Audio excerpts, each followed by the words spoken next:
Masayang araw, mga ka-PL.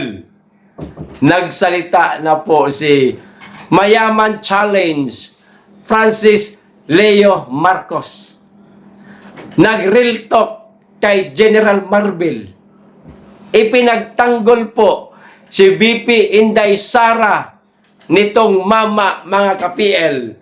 Tungkol po ito doon sa pag-alis o pagtanggal sa mga security personnel ng pangalawang Pangulo na sa aking palagay lamang, mga kababayan, hindi lamang po si VP Inday Sara ang tinanggalan ng security personnel, maging ang dating Pangulong Rodrigo Roa Duterte, ipinag-initan din ho nila, mga kapil, tinanggalan din po ng security personnel ang Tatay Digong natin.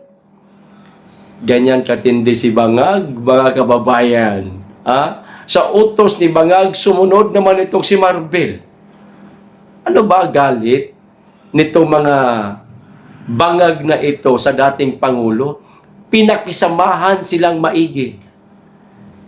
Inilibing pa nga yung tatay nila sa libingan ng mga bayani na ilang dekada na nabubulok na yung bangkay ng dating Pangulong Marcos Sr., pero sa administrasyon lamang ni Tatay Digong na ipalibing sa libingan ng mga bayani. Napakaraming presidenteng dumaan sa Pilipinas, pero tanging sa administrasyon lang ni Tatay Digong nangyari ang pagpapalibing.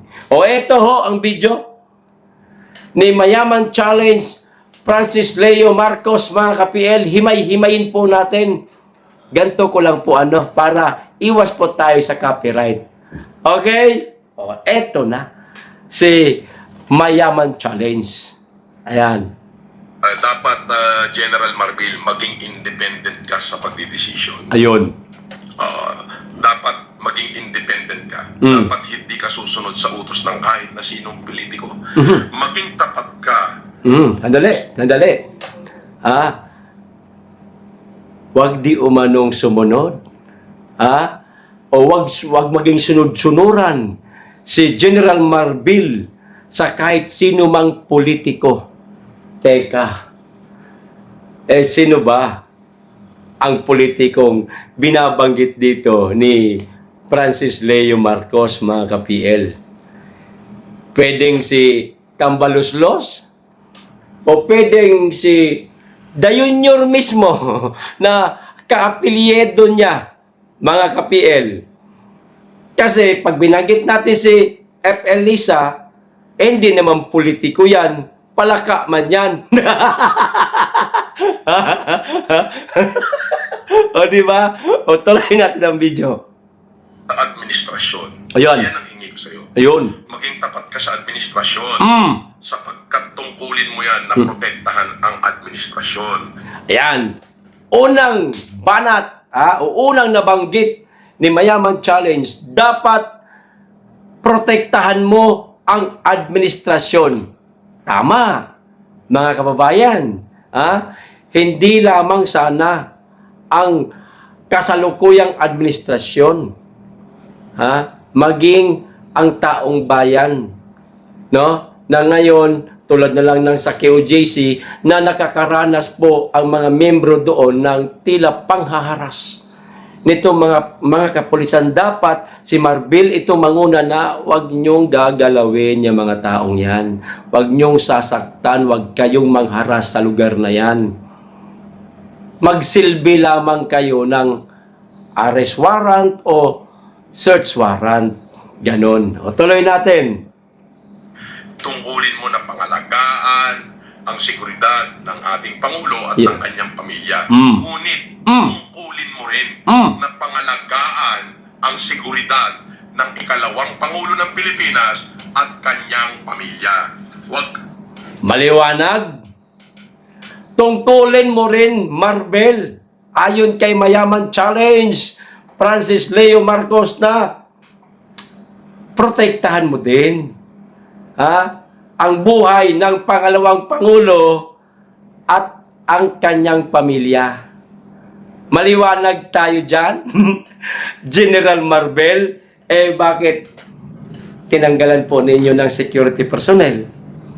Tuloy, itong mga tribong Muslim, 6 na tribong Muslim, maging ang MNLF, nagpahayag na handang magbigay ng security personnel para sa pangalawang Pangulo. Hindi ba kayo nahihiya? Batas ang dapat na pairalin ninyo. Dahil kayo ay ang tagapagtanggol ng sambayanang Pilipino. Higit sa lahat, sa Pangulo at sa pangalawang Pangulo na tila dinidikdik ninyo. Inaapi ninyo. Tuloy. Balik ko na ng konti. Ng ating Pangulo at ng kanyang pamilya. Ngunit tungkulin mo rin na pangalagaan ang seguridad ng ikalawang Pangulo ng Pilipinas at kanyang pamilya. Huwag kang maging sunod-sunuran sa kung sino mang hindot o hinayupak na nag-uutos sa'yo. Napamura na tuloy. Sino ba yung hindot at hinayupak na yan? Sir Francis Leo Marcos na nag-uutos kay Marbel. May nabanggit siya kanina, mga kababayan, na pagtang maging sunod-sunuran sa kung sino mang mga politiko. Kung politiko ang tinutukoy ni Francis Leo Marcos, mga ka-PL, ito yung hinindot niya at minura niya. Sino kaya ito? Baka si Tambaloslos? O baka naman din si Dayunyor? Tuloy. Dapat ipakita mo na ang kapulisan ay independent ito. Ayun. At wala itong kinikilingan. Kung sino yung mali, hulihin mo. Yun. Kung sino yung tama, proteksyonan mo. At higit sa lahat, proteksyonan mo yung mga mamamayan. Sapagkat yan ang tungkulin mo bilang isang pinuno ng kapulisan. Yan yung sinasabi ko, mga kababayan, na tila nawawala na po ng proteksyon ang mga miyembro ng Kingdom of Jesus Christ dito sa Davao City. Siya general si Marbel kung ano ang ginagawa ng mga kapulisan dito sa KOJC, maaaring mula ito sa pag-uutos niya. Ano kaya? Tama ba o mali? Siya nga ang general Ngayon, kung hindi niya man ito yung pinag-uutos at nakita niyang ganun na ang nangyayari, pwede niya namang sitahin. Huwag niyong gagawin niya, teka, mali na yung ginagawa ninyo. Tila hinaharas na ninyo ang mga tao dyan at hindi na nabibigyan ng proteksyon. Dapat ganun, di ba? Kaso walang imik, mga kababayan Makailang beses nang hinaras ang mga miyembro ng KOJC. Hindi lang dyan sa pinaka-compound, maging doon sa Tamayong. Noong mga nakaraang linggo lang, nakaranas na naman sila. Tuloy. Huwag kang maging syunga, ika nga. Ayun. So yun po, ang panawagan ko kay PNP Chief Marbel, na baka sakali naman, trabaho mo na proteksyonan ang bayang Pilipinas. Yan. At trabaho mo rin na proteksyonan ang Pangulo ng Pilipinas at ang kanyang pamilya. Ayan. Ganon din naman, tungkulin mo rin na proteksyonan ang seguridad ng pangalawang Pangulo ng Pilipinas at ng kanyang pamilya. Kahit anong sabihin mo, General, tungkulin mo yan. Dapat hindi ka maging bias sa kanila. Ayun lang ho ang aking masasabi. Kaso, mga kababayan,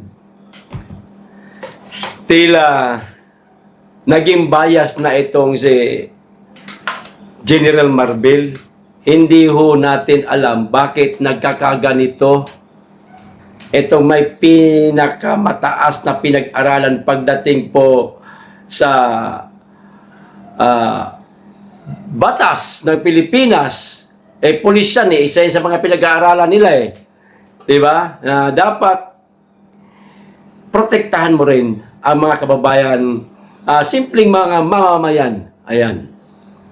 Di ba? Tila doon lamang siya nakaprotekta sa isang taong ngayon pinaglilingkuran niya. Walang iba kundi ang kasalukuyang Pangulo ng Pilipinas. Tila hindi niya binibigyan ng proteksyon ang pangalawang Pangulo.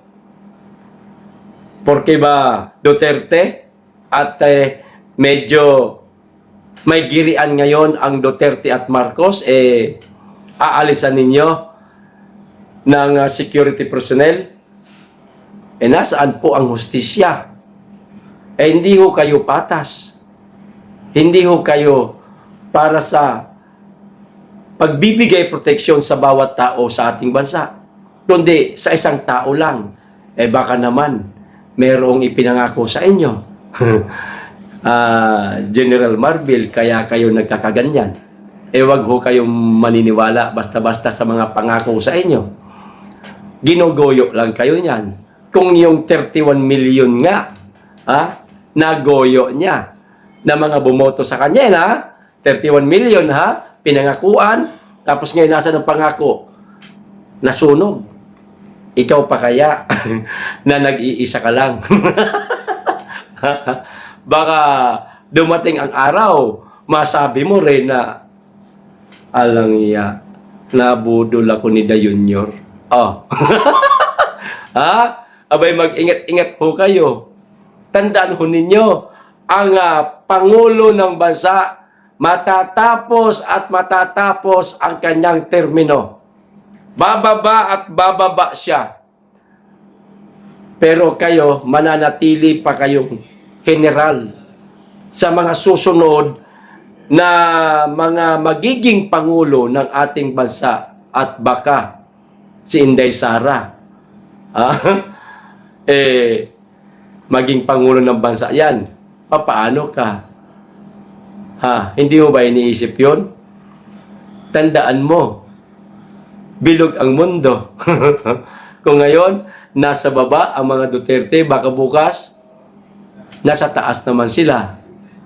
Hindi ba kayo natatakot na baka isang araw mangyari yan at